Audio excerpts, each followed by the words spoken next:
Get ready for an extreme chopped showdown. I dare any chef to take me down. I am unstoppable. Victory is just my style. 16 returning champions. 5 grueling battles. So glad that just happened. Only one chef left standing in the end. You gotta get through me first, homeboy. I'm shaking so bad. Who will take the tournament and the $50,000 prize? And who I want it so bad. will I'm the best chef here. be chopped?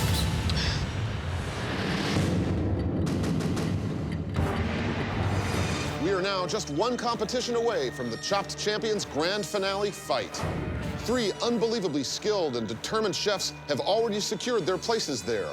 Now, all eyes are on these 4 new returning winners. Which one will repeat to compete for the big prize?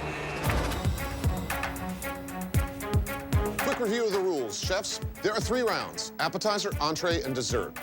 Each course comes with its own basket of mystery ingredients, and you must use every ingredient in the basket. If your dish doesn't cut it, you will be chopped. But if you win, your prize will be securing the last spot in the Chopped Champions Grand Finale, where you will compete for $50,000. Please open your baskets. And for the appetizer, you must use lamb fries, the North African spice blend known as Ras El Hanout, blood orange syrup, and hot cross buns. The hot cross buns is my curveball. How am I gonna make this work with lamb fries? 20 minutes on the clock. Time starts now. Once I put the lamb fries on the stove, it's obvious to me that my choice of starch, I want it to be different. So I grab the rice noodles. My dish is going to be Ras El Hanout spiced rice noodles served with poached lamb fries. Excuse me, excuse me, excuse me. I'm a little bit concerned because I've never used 3 out of the 4 products. When I see the lamb fries, I think to myself, what am I gonna do? I'm thinking of making Ras El Hanout seared lamb fries, serving that with blood orange hot cross bun crostini. I decided I'm gonna make Ras El Hanout and blood orange glazed lamb fries with crispy hot cross buns. I could chop that bread up like a panzanella, like a bread salad. I'm making a spice-crusted lamb fry. I hope that by the time they make it to the judges that they're cooked all the way through. Chefs, this would be your 2-minute warning. Stupid. I decided to grab some apples to do a fresh apple salad to add a really nice tart counterpoint to the whole dish. There's 1 spot left for this championship round. Last golden ticket, and the stakes are so high. Chefs, let's see some finishing touches. 10, 9, 8, 7, 6, 5, 4, 3, 2, 1. Time's up. Please step back. Chef Eric, please tell us what you've made.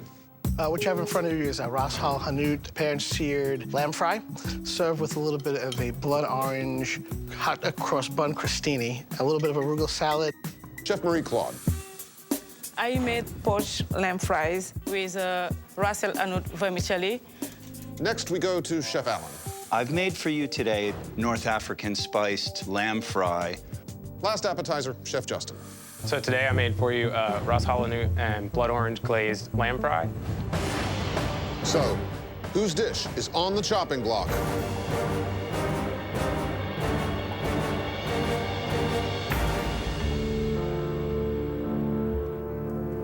Chef Justin, you've been chopped. You are 1 step closer to a repeat victory, Chef Eric, Chef Marie-Claude, Chef Allen. Please open your baskets.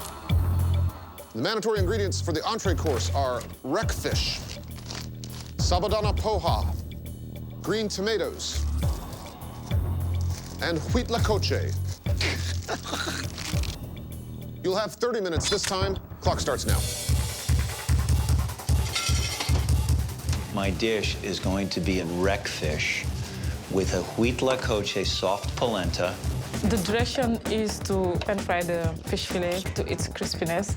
Serve it with the sabudana puree. Behind you. I ran to the pantry to grab smoked hot paprika, ginger, cumin to rub on the fish. I'm making a Southwest Asian poached wreckfish served on top of a puree of the huilacoche. I'm looking at the components to this dish. I'm realizing that texture matters and I have no crunch to it. I thought, well, fried green tomato would be a perfect textural thing for this dish. I realized I only have minutes left to get it done. I'm looking at Eric. It's a little predictable to fry a green tomato, you know, like a movie from 1980. It's so amazing to see the amount of focus these three chefs have. They are so determined to bring this home. I'm still waiting for these tomatoes to get crispy, and time is running out. 10, 9, 8, 7, 6, 5, 4, 3, 2, 1. Time's up. Please step back. Chef Marie-Claude, please tell us what you've got. What I've made for you today is a Salvador pojo puree with fried wreckfish. And now, Chef Alan. I've made for you today a pan-roasted wreckfish with sabadana poha rice cracker. Chef Eric. If you would, please take the cup that has the green tomato salsa and put it over the fish. What you're about to eat is a Southwest Asian poached wreckfish served with a huilacoche Chinese spiced puree. Whose dish is on the chopping block?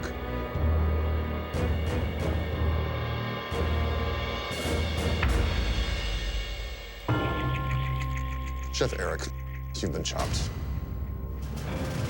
Chef Marie-Claude, Chef Alan, there's a lot more riding on this than your first dessert round here. I can tell that Marie-Claude is totally hungry for this win. This woman knows how to cook. That's dangerous. I think Chef Alan is full of knowledge. He knows how to sell his dish, but is he a skilled chef? Please open your baskets. And you must use macaroni and cheese, apples, raw cashews, and cane syrup. 30 minutes for this round. Clock starts now. I'm thinking maybe they're gonna give me $50,000 if this dessert is really good. I better come up with something that is like frickin' spectacular. But I'm forced with the horror of having to make dessert out of macaroni and cheese. You can make a souffle out of dirt if you have the right process. So I decided to make mac and cheese souffle with fried wontons. Behind you. Hardest part about this basket is the processed macaroni and cheese. I don't know how this is going to be a dessert, but somehow, champions, you have to pull it off. I'm trying to decide what to do, so I asked my dad to tell me what he wants me to cook for him. And he was a big fan of beignet, and I said, macaroni, apple, yeah, I can make beignet out of it. I have to be the guy they want to give the $50,000 to. I have to get up on that mountain and wave that flag and say, look at me, I'm here to win. OMG, gotta get these desserts finished. Chefs, 10, 9, 8, 7, 6, 5, 4, 3, 2, 1. Time's up. Please step back. Chef Alan. The dish that I made for you today is caramelized apples with cane syrup, a macaroni and cheese mascarpone souffle with a cashew praline and fried wontons. Chef Marie-Claude. What you have in front of you is the macaroni and apple beignet, lightly coated with cashew, and then the chocolate sauce. Whose dish is on the chopping block?